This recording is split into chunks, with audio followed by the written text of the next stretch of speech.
Exercise, exercise, exercise. The world has just initiated World War III. There have been multiple EMPs detonated over strategic locations in the United States with the intent to thoroughly cripple civilization.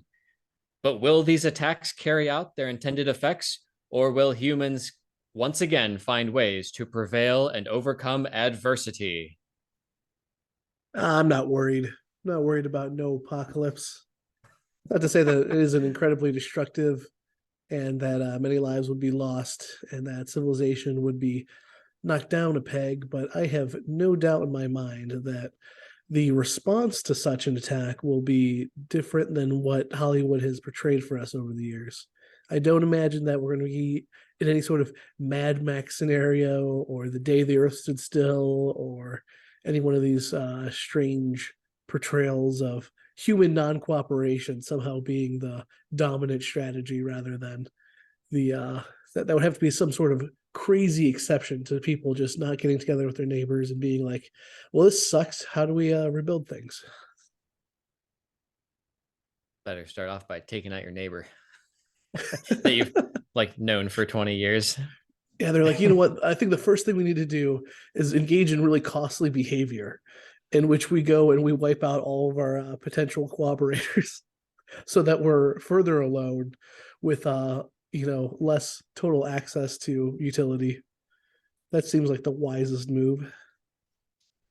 This is definitely an interesting topic, especially given recent circumstances, a combination of fear mongering from the lamestream media, escalation towards war, whether real or perceived.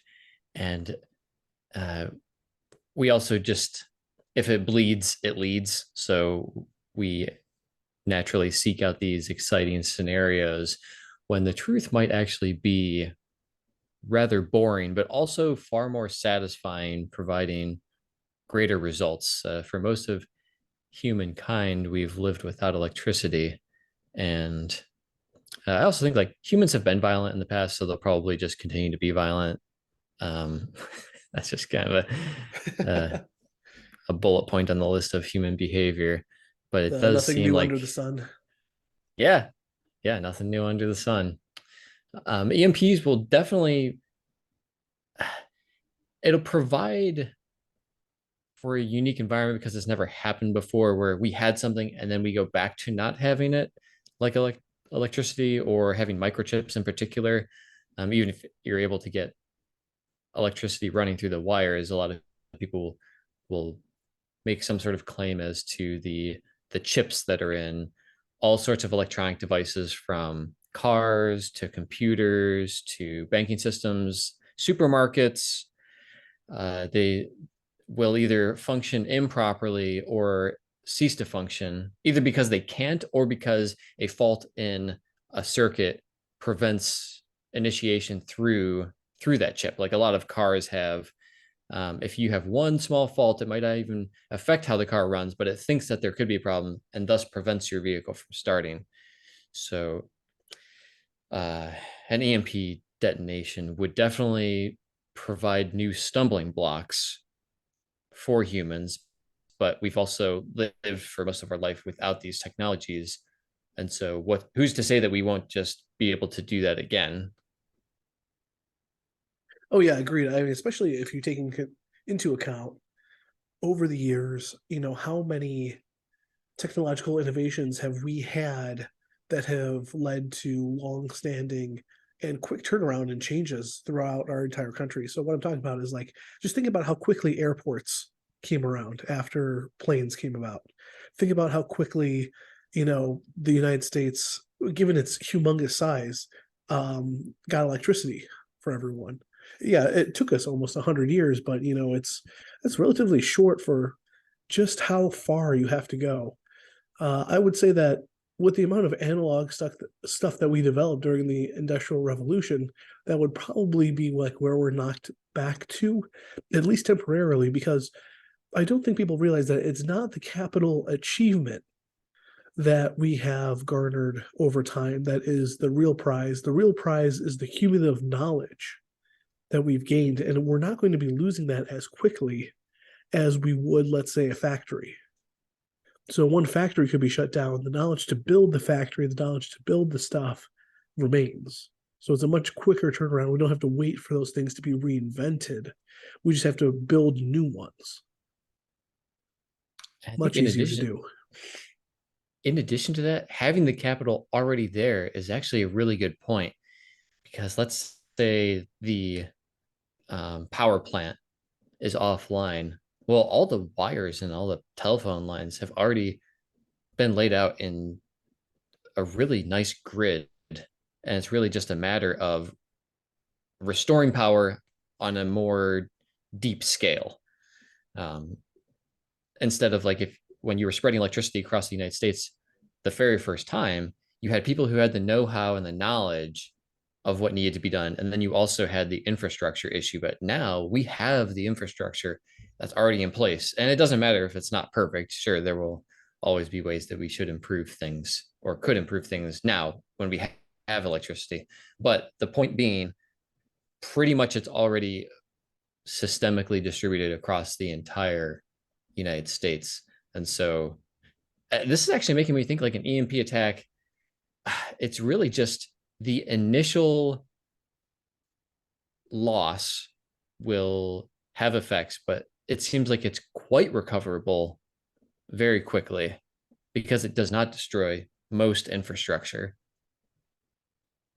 Right, right, absolutely. And it even then we're not losing as many lives either. We'll probably lose a few absolutely to those who probably are not in major city areas that need access to a refrigerated form of medicine such as diabetes or something like that. But at the same time, I feel like very quickly we would be able to recover because we still have all of our engineers. We still have a bunch of people working in factories now who have the know-how to make quite a bit of this equipment. So even if it isn't with the semiconductors, if it isn't optimized, we would still be able to ham fist our way back to the top, I think, in a very short amount of time. So like we would have different stages to this. Absolutely, it would be like, we have to recover from the initial situation, kind of take stock about what's going on, and then make as many temporary fixes as you can, almost in the same way as like a paramedic has to like just hold this creature together from like whatever wreckage before they can like get him to a new facility that has all the tools and necessary items to actually start making the repairs more I, permanent. I like your statement there about the engineers still existing. They're still alive. So all of these different professionals that have field experience and expertise, they are like an organic computer where even if electronics get fried, server centers go down, you lose somehow like most digital records, if not all of them, you still have all these like human experts. And so they can just rewrite down what they know. They can write down all the processes. They're already familiar with all the equipment. And heck, these people actually repair all that stuff. So I guess maybe they only have to do that. They just have to go in and then repair what got fried. And I admit, I don't actually know what kind of damage the EMP does, like whether it's just like blowing a fuse on things. I don't know if like the chip boards actually get fried and need to be like entirely remanufactured or fabricated from complex microprocesses uh, across the sea. I'm not sure what that entails, but I do have strong confidence that it seems like humans will be able to overcome this barrier. Just given time and cooperation, I don't see failure as really the most likely outcome. I think success is the most likely outcome. I don't know exactly how the canoe is going to make it across the river, but if you keep paddling, it's going to make it across the river and end up on the shore. Yep, absolutely, absolutely. People have overcome much worse in the past. I mean, we're not really talking about Bad Max, cannibalism, any sort of these like strange extreme positions, which ultimately make for good storytelling, and are definitely just I don't see them as being the case. Like we said even before with like the whole uh, even if like fear takes over, I think fear does more to paralyze people than it does to drive them to act aggressively. Because I think, at least in my own opinion, I think humans are more likely to see the upsides to cooperation and therefore not default to aggression than the other way around. So it's not like I don't think we're going to all become animals like was it that the monsters arrive on Maple Street or whatever that Twilight Zone episode was pretty famous. It's all about the lights going out too, and I think that unfortunately has primed people to think in a certain way that I don't think is accurate. Now, there's definitely going to be a rise in crime, right? Because like as soon as the cameras go off, we're going to have problems. We'll definitely have problems involving the banking sector, which I think we should discuss, because a lot of our stuff is electronic payment nowadays. So you won't have access to the money that you have inside a bank necessarily. Now, it is the case, and I will say this for the most part, that you have to actually maintain paper records in banks, and they do actually do a pretty decent job because they're always preparing for these sorts of situations, that they need to maintain a certain amount of paper record necessary. So there could be the possibility of recovering some of that information, but luckily things still like gold and silver will still be around, cash itself will still be around. So I think people will it'll be slow, but they'll still, utilize currency that already is in existence instead of trying to just and like on top of like normal direct exchange stuff. So like on top of normal bartering, they'll still be able to buy and sell things pretty easily. Hmm. Yeah, I like that. I didn't know that banks had to, or that there was some sort of requirement out there. It makes sense that it does exist. Maybe once a day, once a week, they'd have to have some sort of status of current accounts. And even if they didn't, it's not like if the grid goes down, people are going to. If it goes down, it goes down for most people. So you won't be able to be transacting where there won't be a record of them, because if you swipe your credit card and like on the west coast but only the east coast was attacked, then you just won't be able to communicate with any servers, so it'll just be result in a declination. So there's at least like a pause. So it's, I would say it's not unfair, if that makes sense. There won't be Yeah. people that if it's down, it's down. And yeah. Yeah, and even some sort of like global catastrophe. I mean, we also have like analog ways of making things easier on ourselves. We'll have different ways to develop and redevelop a lot of technologies. In fact, in some ways, you could say that it would be a benefit to have some of this like limited destruction in order to rebuild a better system. Like I'm sure there's better ways to do things that we've just grandfathered in over time that we were actually excited for the possibility of there being some sort of accident or incident in order to repair and actually make better some of these things. We'll definitely Hmm. have problems with vehicles, as a lot of cars nowadays do have those computers, as you've informed me actually off air. So, but at the same time, I think there are things like diesel trucks which do not have that same level of electronical input. So I still think that there is a possibility again, like I said before, we've done so much on analog that it'll be like going back a few steps, but it wouldn't be for long. It's making me think of the those people with AM radios and like the weather channel alerts, kind of like in the preparedness, like hiking, camping section of stores. They have like those radios that I assume that different government agencies will be broadcasting information. Or like if you're on the freeway, you see those signs that occasionally say, tune to AM this frequency for weather alerts. So there would still be some sort of communication I mean, I guess I assume that AM radio won't go down for some reason, but um, there are probably some systems that are in place to distribute information. I mean, worst comes worst, the military will send planes with flyers, just dump a bunch of flyers out over like major cities or over select town halls or something with like information. Uh, there's never been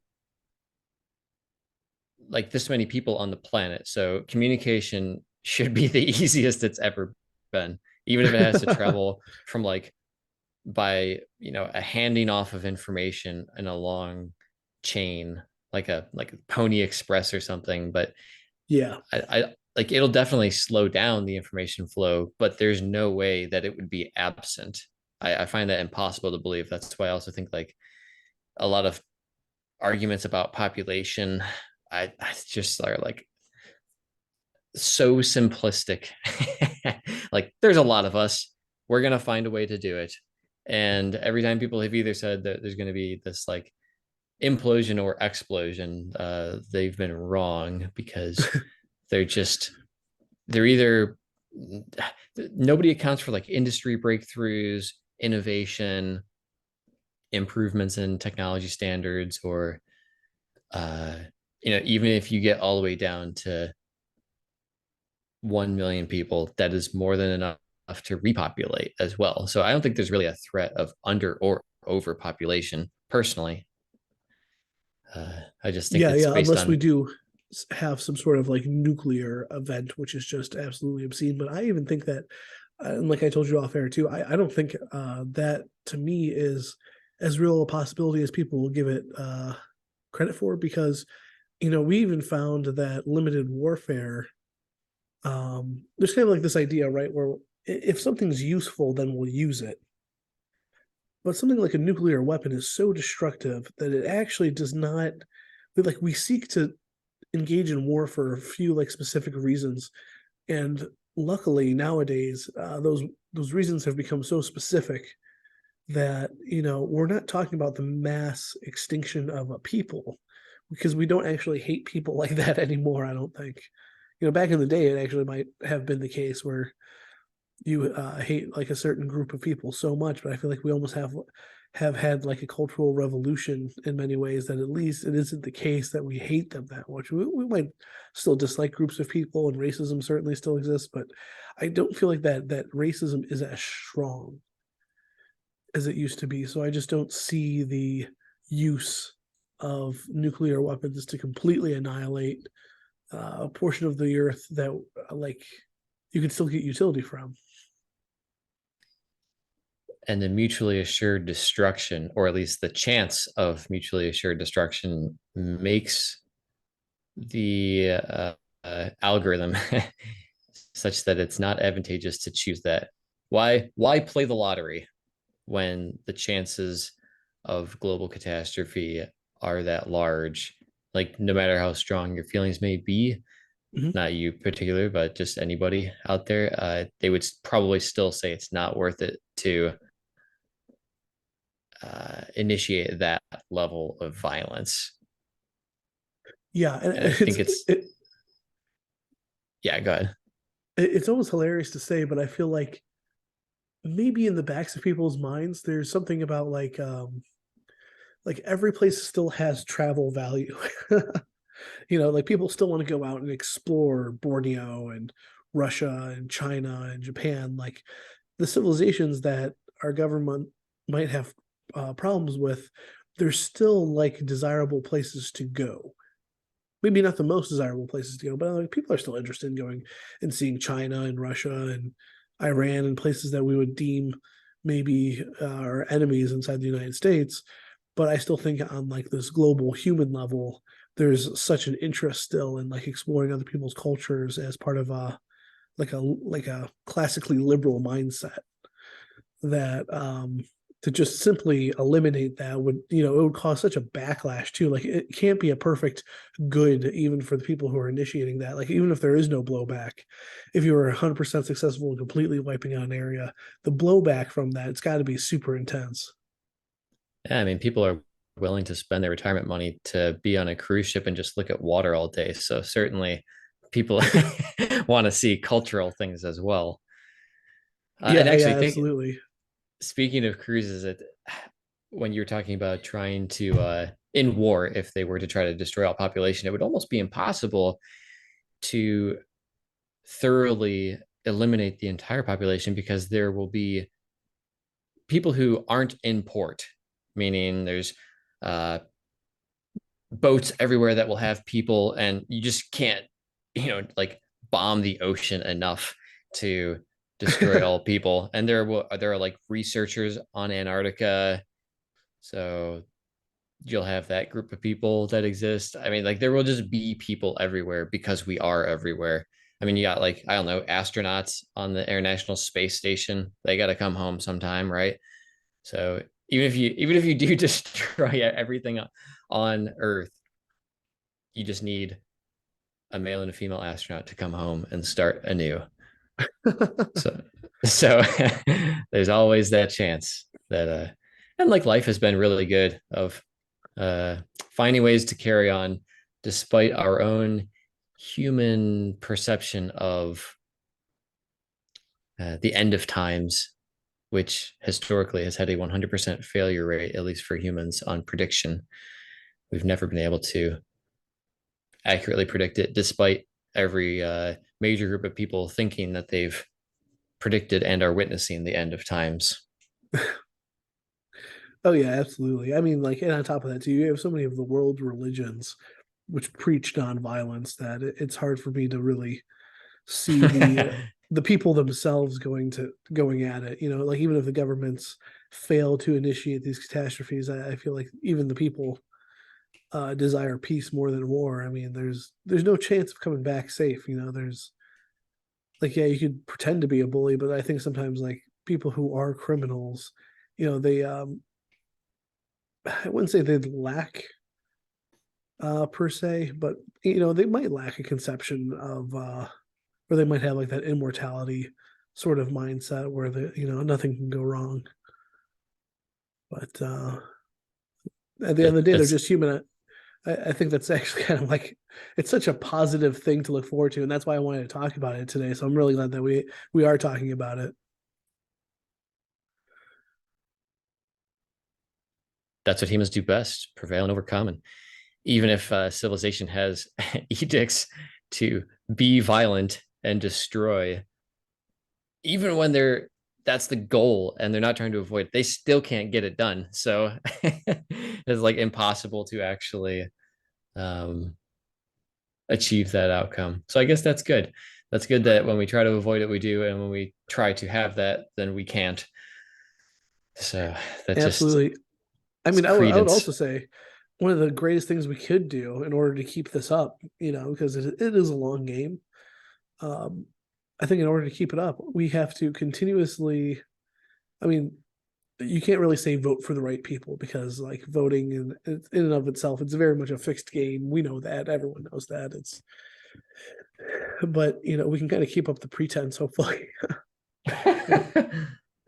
And hopefully getting these rich people. Okay, so like the nice thing about having rich people in office, and I won't often say that, right? Because I think that it's pretty awful that we have these people who are disconnected from the rest of society making moves that more or less like benefit themselves more than people that are supposed to represent.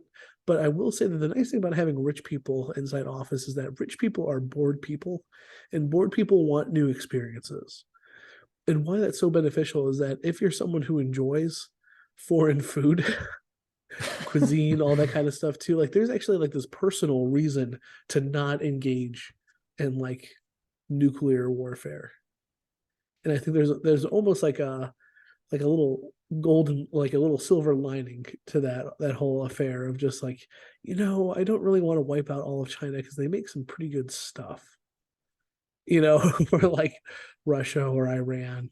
And I think if you want to make yourself unnukable, just make some good stuff. Have culture. I demand to see the Mona Lisa in person. I must travel there.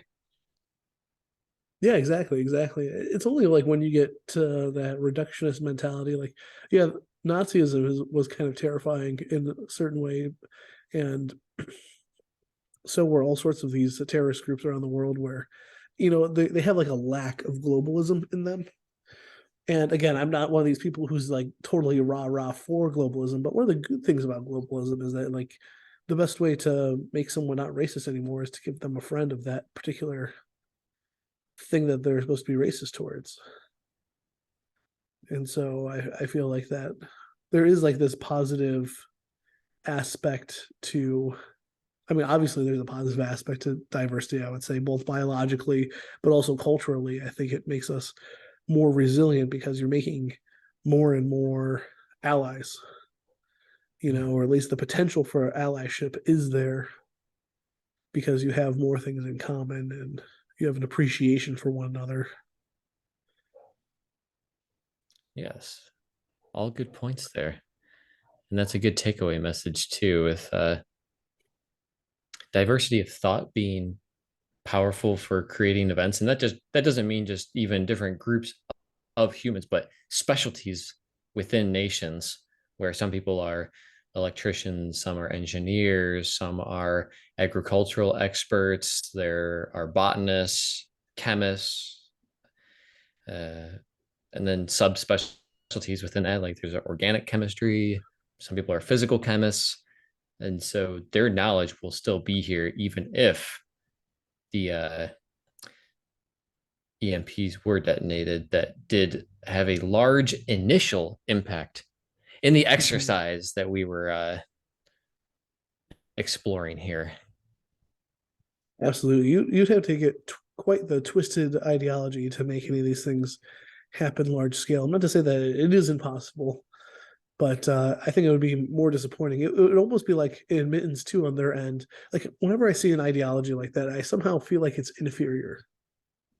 And that's because, again, I think there's such a strength in this diversity that you're leaving so much on the table for such a short term gain that it's like it's a short term gain with like a long term loss. That it's such to me an impossible utility calculation. An impossible utility calculation. I think that has been our major flaw as humans whenever we try to predict these outcomes for these events that we would like to avoid, but we're also misstepping and making a lot of bad calculations because it's all extrapolation. It's not interpolating these data points. It's all just a projection, a forecast, and forecasts can be wrong. But our core foundational values will outlast any potential short term adversity, and we will ultimately continue to be successful and prevail to overcome this adversity.